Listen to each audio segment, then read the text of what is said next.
Hi, this is Jasna. കുറച്ച് aviation informations pass ചെയ്യാമെന്ന് വിചാരിച്ചു. നമ്മൾ ഏവിയേഷനിൽ ഒരുപാട് കേൾക്കുന്ന വാക്കാണ് ഫ്ലൈറ്റ്, എയർക്രാഫ്റ്റ്, എയർലൈൻ ഒക്കെ. അപ്പോൾ ഇതൊക്കെ തമ്മിൽ വ്യത്യാസമുണ്ടോ അല്ലെങ്കിൽ ഇതൊക്കെ സെയിം ആണോ എന്ന് നമുക്ക് നോക്കാം. നമ്മളെപ്പോഴും പറയും അല്ലേ, ഫ്ലൈറ്റിന് പോകുന്നവർ ഞാൻ ഫ്ലൈറ്റിൽ കയറി എന്ന് പറയും. അത് ശരിയാണോ? അല്ല. ഫ്ലൈറ്റിലല്ല നമ്മൾ കയറുന്നത് എയർക്രാഫ്റ്റിലാണ്. ആൻഡ് നമ്മൾ ഫ്ലൈറ്റ് പോകുന്നു അല്ലേ. ഫ്ലൈറ്റ് എന്ന് പറയുന്നത് ടേക്ക് ഓഫ് ചെയ്യുന്ന പ്രോസസ്സ് അല്ലെങ്കിൽ ആ ഒരു സ്കെഡ്യൂൾ ചെയ്തേക്കുന്നതിനെയാണ് നമ്മൾ ഫ്ലൈറ്റ് എന്ന് പറയുന്നത്. അല്ലാതെ ആ ഒരു വെഹിക്കിളിന് നമ്മൾ എയർക്രാഫ്റ്റ് എന്ന് പറയുന്നത്. അപ്പം നമ്മൾ ബോഡി ചെയ്യുന്നത് നമ്മൾ എയർക്രാഫ്റ്റിലാണ് ബോഡി ചെയ്യുന്നത്. We are boarding the aircraft അല്ലെങ്കിൽ we have boarded the aircraft. നമ്മൾ എയർക്രാഫ്റ്റിൽ കയറി അല്ലെങ്കിൽ എയർക്രാഫ്റ്റ് ബോർഡ് ചെയ്തു. ഓക്കെ, അപ്പോൾ ഫ്ലൈറ്റ് അല്ല, എയർക്രാഫ്റ്റ് ആണ് അവിടെ യൂസ് ചെയ്യേണ്ടത്. ഫ്ലൈറ്റ് എന്ന് പറയുന്നത് ഞാൻ ഫ്ലൈറ്റിനാണ് വന്നത്.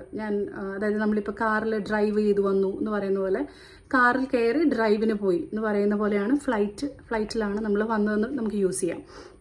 അതുപോലെ മറ്റൊരു വാക്കാണ് എയർലൈൻ. എയർലൈൻ എന്താണ്? എയർലൈൻ എന്ന് പറയുന്നത് അതിന് വേറെ വാക്കുണ്ട്, എയർ കാരിയർ ഉണ്ട്, അതുപോലെ ഓപ്പറേറ്റർ ഉണ്ട്.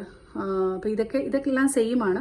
എയർലൈൻ എന്ന് പറയുന്നത് നമ്മുടെ കമ്പനീസാണ് which is handling the aircrafts അല്ലെങ്കിൽ ഈ സ്കെഡ്യൂൾ ആയിട്ടുള്ള എയർക്രാഫ്റ്റ് അല്ലെങ്കിൽ ഫ്ലൈറ്റ്സ് ഒക്കെ ഹാൻഡിൽ ചെയ്യുന്ന കമ്പനീസിനെയാണ് എയർലൈൻ അല്ലെങ്കിൽ എയർ കാരിയർ അല്ലെങ്കിൽ ഓപ്പറേറ്റർ എന്നൊക്കെ പറയുന്നത്.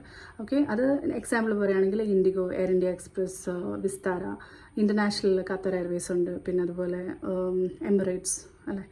അങ്ങനെ സോ ഇതിൻ്റെ വ്യത്യാസം ഒന്ന് ജസ്റ്റ് നിങ്ങളെ ഒന്ന് പറഞ്ഞു തരാമെന്ന് വിചാരിച്ചു.